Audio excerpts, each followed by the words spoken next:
નમસ્કાર, હું પ્રવીણ. જેમ અલનીનો ખૂબ ચર્ચામાં છે એ રીતે ગુજરાતના કલેક્ટર અને કલેક્ટર કચેરીઓ ખૂબ ચર્ચામાં છે. એક તરફ ઘણી જગ્યાએ વરસાદથી તારાજી છે. હજુ 3 જિલ્લા પશ્ચિમ સૌરાષ્ટ્રના બાકી છે કે જ્યાં વરસાદની અછત છે. તેમાં પોરબંદર, દેવભૂમિ દ્વારકા અને જામનગર. હવે કેમ કલેક્ટર, કેમ અલનીનો અને કેમ વરસાદની અછત? મુદ્દો ફરીથી વિધલાઈન છે. સ્વાભાવિક છે, નવાઈ ન હોવી જોઈએ. કેમ કે સરકારે 10 મહિના પછી વાતો સાંભળી અને બાદમાં બજાર કિંમતની 2 ગણી વળતર ચૂકવવાની જાહેરાત કરી. પરંતુ એ વળતર નક્કી કરવા માટે જે જમીનની કિંમત નક્કી થવાની છે, એ જમીનની કિંમત નક્કી કરવા માટે જે પરિપત્ર અથવા તો સરકારે જાહેરાત કરી છે, હવે એનો વિરોધ શરૂ થયો છે. કેમ કે તેમાં એક કંપની તરફ કંપનીનો વ્યક્તિ, એક કલેક્ટર અને એક ખેડૂત પ્રતિનિધિ કે પીડિત. પરંતુ દરેક જગ્યાએ પરિસ્થિતિઓ અલગ અલગ છે. દરેક ગામની જંત્રી અલગ છે, દરેક ગામની બજાર કિંમત અલગ છે.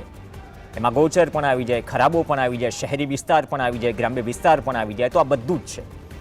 પહેલા જામનગર કલેક્ટર કચેરીએ ઘેરાવ થયો. કહેવામાં આવ્યું કે આમાં ક્યાંક ન્યાયપૂર્ણ કરો. કેમ કે 4 ગણા વળતરની માંગ તો રાજસ્થાન સરકારે જે જાહેર કરી એ મુજબ ગુજરાતમાં છે. પરંતુ જેવી જાહેરાત થઈ, સરકારી જાહેરાતો ચાલી, ઉજવણી થઈ, વાત ભૂલાઈ ગઈ. વાત આવી ગઈ વરસાદ પર. અને હવે વરસાદના વિઝ્યુઅલ સ્વાભાવિક છે કે ટીવી મીડિયામાં ચર્ચામાં હોય. પરંતુ આજે જામનગર પછી રાજકોટ કલેક્ટર કચેરીએ લોકો પહોંચ્યા અને કહી રહ્યા છે કે સરકારે જે લેન્ડ વેલ્યુઅર એટલે કે જમીનની કિંમત નક્કી કરનારનું લિસ્ટ જાહેર કર્યું છે, એ તો તમામ બિનખેતી વેલ્યુઅર છે. એટલે કે બિનખેતી જમીનની વેલ્યુ નક્કી કરે છે. ખરેખર આમાં તો 97% જમીન કૃષિની છે, ખેતીની છે. તો બિનખેતીનો વેલ્યુઅર કઈ રીતે કૃષિની જમીન કિંમત નક્કી કરી શકે? કહેવામાં આવ્યું કે તો હાઈકોર્ટના ચુકાદાનું સરેઆમ ઉલ્લંઘન છે. આમાં અમારી સાથે ન્યાય કઈ રીતે થશે? કલેક્ટર કચેરીમાં એવા પણ દાખલા અપાયા કે અમે 3 ભાઈઓ છીએ અને મારા પિતા પણ મને કહે કે જમીન વેચવી છે, પણ જો મારા ભાગની છે તો હું નક્કી કરીશ એટલામાં વેચવી છે. તમે નક્કી તમે કઈ રીતે કરશો? તો આ બંને જિલ્લામાં સ્થિતિ આ છે. હવે વધુ એક દ્રશ્ય જોઈ લઈએ. મોરબી જિલ્લાના 27ની ચૂંટણીને વાર છે, પરંતુ મોટાભાગના જિલ્લાઓમાં આ પ્રકારના પોસ્ટર લાગવા લાગ્યા છે. ગ્રામજનો કહી રહ્યા છે કે 27માં ભાજપના ચૂંટાયેલા પ્રતિનિધિઓ માટે ગામમાં પ્રવેશ બંધી છે. અસંખ્ય ગામડાઓ છે અને પોસ્ટર લગાવીને વિરોધ થઈ રહ્યો છે. જેતપરની છાવણી ચાલુ છે. એમાં કેટલું રાજકીય બફાયું, કેટલું રંધાણું, મુદ્દો એ નથી. મુદ્દો એ છે કે હજુ આ મુદ્દો સળગતો છે. શું આ મુદ્દે સમાધાન નથી આવ્યું? વાર્તાલાપ, કમ્યુનિકેશન ઘણા બધા થાય, એ પછી સરકારે જાહેરાત કરી. તો એક તરફ પ્રવેશબંધીની વાત છે, બીજી તરફ કલેક્ટર કચેરીએ ખેડૂતોના ધામા છે અને કહી રહ્યા છે કે તમે નક્કી નહીં કરો. એક ગામમાં 35 પીડિતો હોય, નોટિસ તો બધાને ગઈ છે. હવે નોટિસમાં કોઈ વ્યક્તિ એમ કહે કે મારું પ્રતિનિધિત્વ હું કરીશ, તો શું એ શક્ય છે? ઘણી બધી વસ્તુઓ છે. પહેલા રાજકોટમાં કલેક્ટર કચેરી પર જે દલીલ થઈ એ સાંભળી લઈએ, બાદમાં જામનગર તરફ આગળ વધીએ. અમને તો અધિકાર નથી કે અમે વેલ્યુઅર, અમે અમારી રીતે આ લિસ્ટ બારનો વેલ્યુઅર અમે પસંદ કરી શકીએ. તો જે સરકાર ઓલરેડી કંપનીની દલાલી કરે છે, એજન્ટ તરીકે કામ કરે છે, એ જ સરકાર જે વેલ્યુઅર અમને આપશે, એ વેલ્યુઅર થોડા અમારું સાંભળવાના છે. તો આમાં ખેડૂતોને, આમાં સરકારે તો ખેતીની જમીનનો વેલ્યુઅર આપ્યો જ નથી, એક પણ વેલ્યુઅર નથી. અને ગુજરાત હાઈકોર્ટ ના પાડે છે કે બિનખેતી જમીનની વેલ્યુ નક્કી કરનાર વ્યક્તિ, બરાબર, જે ખેતીની જમીન વેલ્યુ નક્કી ના કરી શકે. તો સાહેબ, આ તો અમને ચોખે ચોખ્ખો અમારી યાર અન્યાય છે. આ તો ખેડૂતની વાત થઈ. મોટા માથાની વાત કરીએ, મોટા માથા મોટા ગજાની વાત કરીએ. તમને ખબર હશે, પ્રકાશ વરમોરા જ્યારે કોંઢ ગામ ગયા હતા, જ્યાંથી આંદોલનની શરૂઆત થઈ હતી, ત્યાં ખરી ખરી સંભળાવ્યું હતું ખેડૂતોએ. અને એવા પણ આક્ષેપ લાગ્યા કે ગેઝેટ કેન્દ્ર સરકારનું બહાર પડ્યું જે તે પ્રોજેક્ટ માટે, વિધલાઈનના પ્રોજેક્ટ માટે, એ પછી ધારાસભ્યની જમીન એને થઈ. આવા આક્ષેપ પણ લાગ્યા. અને એક કેસ સમાંતર એવો હતો કે ગેઝેટ જાહેર થયું એ પહેલા એને થઈ ગઈ હતી, છતાં પણ નોટિસ આવી. મુદ્દો ખાલી નોટિસ કે ગેઝેટનો નથી. શું મોટા માથાની જમીનો બાયપાસ થઈ રહી છે? ઉત્તર ગુજરાતમાં જે રીતે એક હાઈવે નીકળવાનો હતો ને એવો આક્ષેપ લાગ્યો, આંદોલન ચાલ્યું કે રાતોરાત જમીન ખરીદાઈ ગઈ, રાતોરાત એને થઈ ગઈ, અમારી જમીન તો 2-3 વર્ષથી એને નથી થતી. તો પહેલેથી વિકાસના પ્રોજેક્ટ ફિક્સ હોય છે અને મોટા માથાઓ શું જમીન લઈ લે છે, અથવા તો જો કોઈ મોટા પ્રોજેક્ટ આવે છે તો હળવેકથી સેઢો તારવી લેવાય છે. આ તો પ્રકાશ વરમોરાના કેસમાં હતું. હવે જામનગરની વાત કરીએ.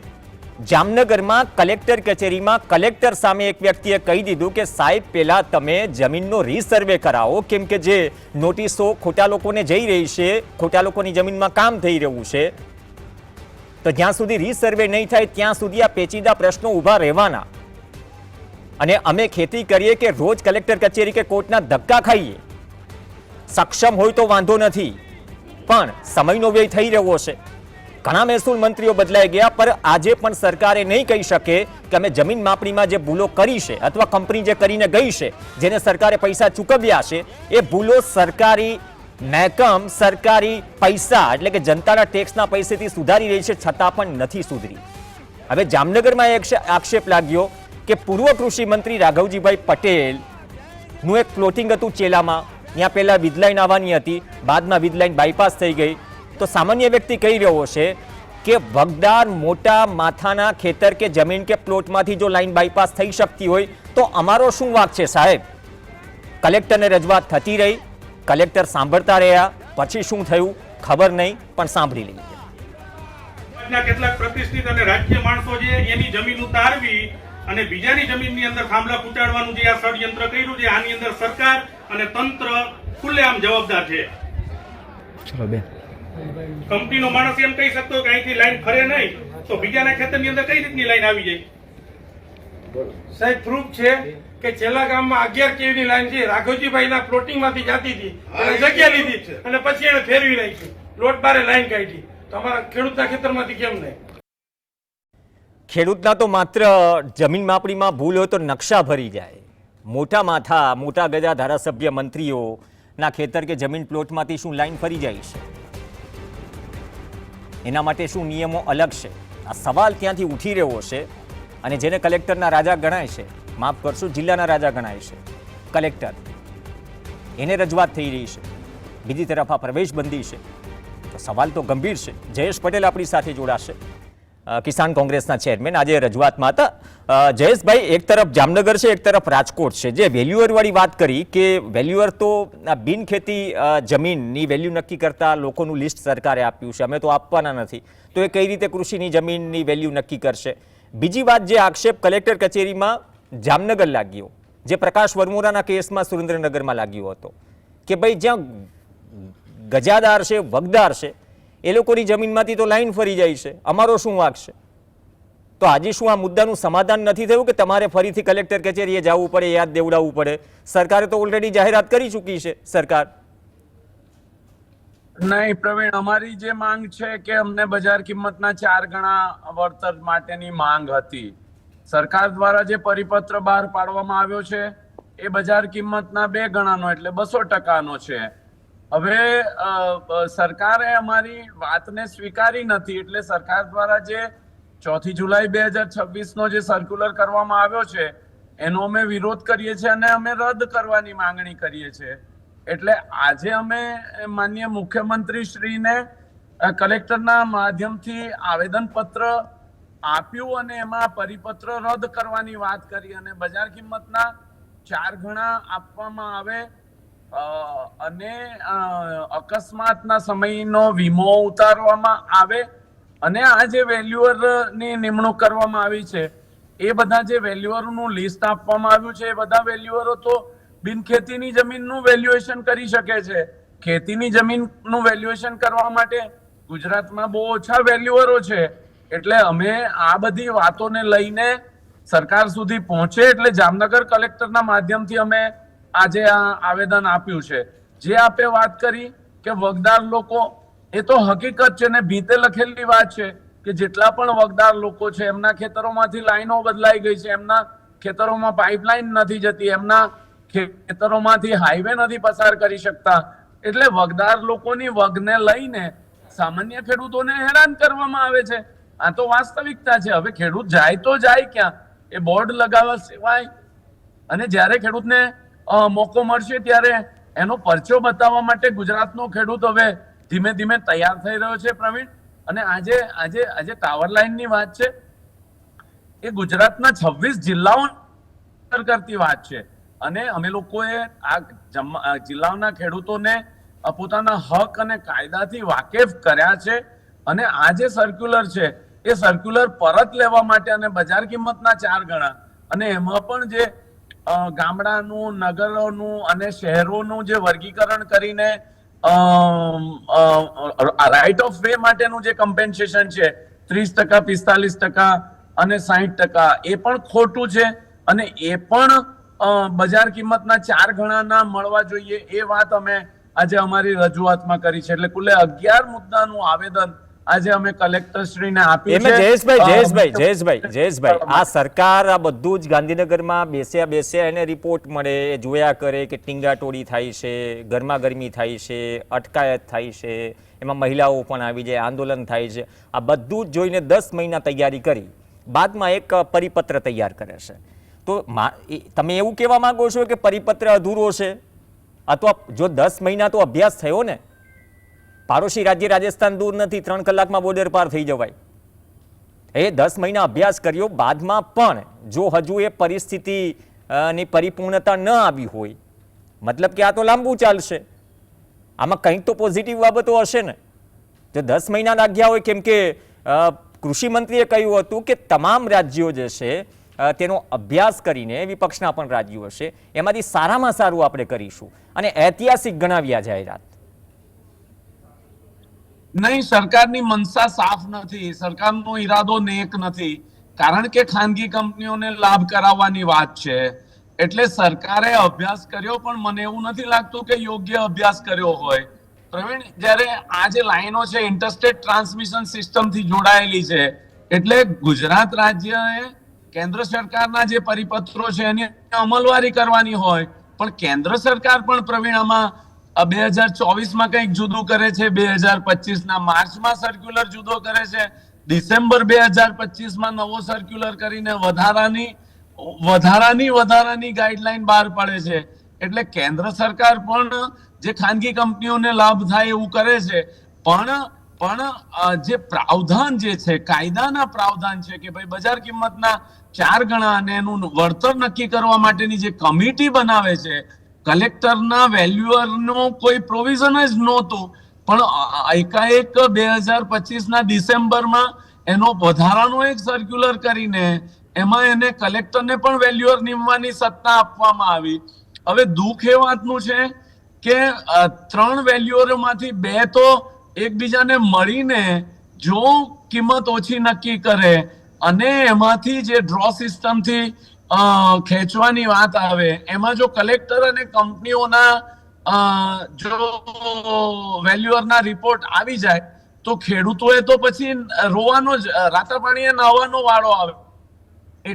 એટલે અમારી વાત એ છે કે ફક્ત ને ફક્ત કંપની અને ખેડૂતનો વેલ્યુઅર નિમાય, અને એ વેલ્યુઅર જે નિમે એ ખેતીની જમીનનું વેલ્યુએશન નક્કી કરે એવા વેલ્યુઅર હોય.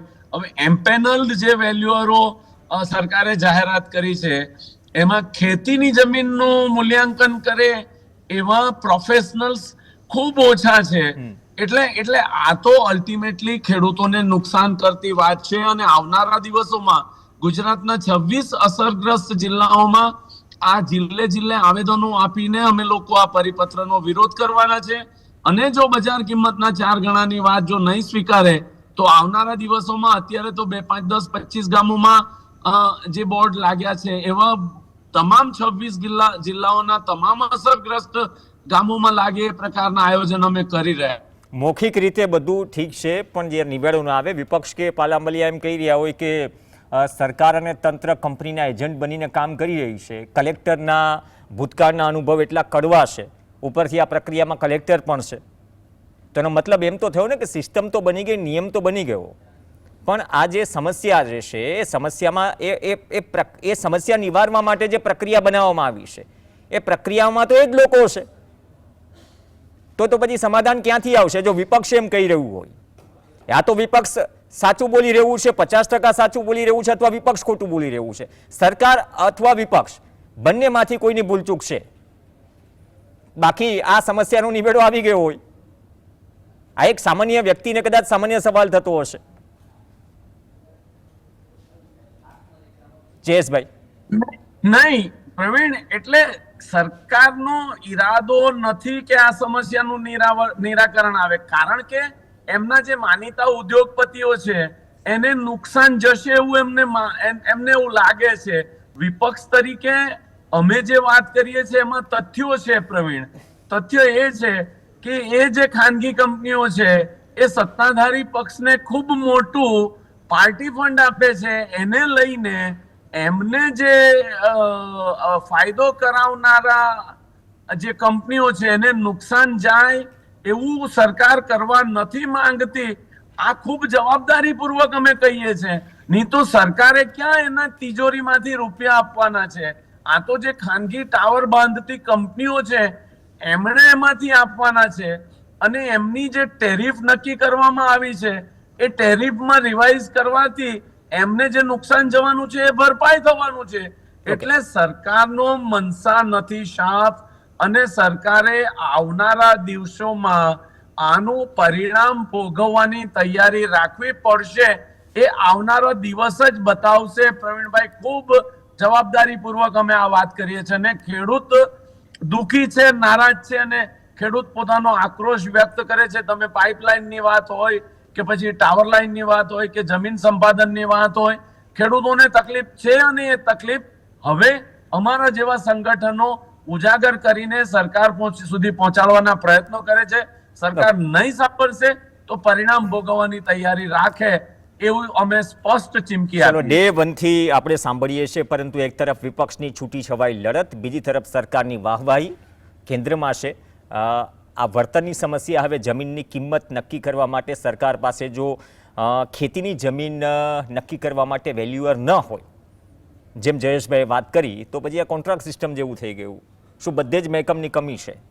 બાકી જમીન સુધારણા તો થઈ ગઈ હોત. જે રીસર્વેની વાત છે, રીસર્વે, સંપાદન, આ બધા જ ગળાના હાડકા સમાન છે વિપક્ષ, સરકાર અને જે પીડિત છે એના માટે. પણ આ હાડકું નીકળશે ક્યારે એ ખબર નહીં. આનું સોલ્યુશન આવશે ક્યારે, લવાશે, અથવા તો એ સોલ્યુશન આવ્યું છે કે નહીં, પીડિતોને ખરેખર આશ્વાસન મળશે, એના માટે હજુ પણ કદાચ એવું લાગે છે કે રાહ જોવી પડશે, જેમ 3 જિલ્લામાં વરસાદની રાહ જોવાઈ રહી છે. ધન્યવાદ જયેશભાઈ ચર્ચામાં જોડાવા માટે. એક બ્રેક માટે રોકાઈશું. બ્રેક બાદ અન્ય સમાચાર.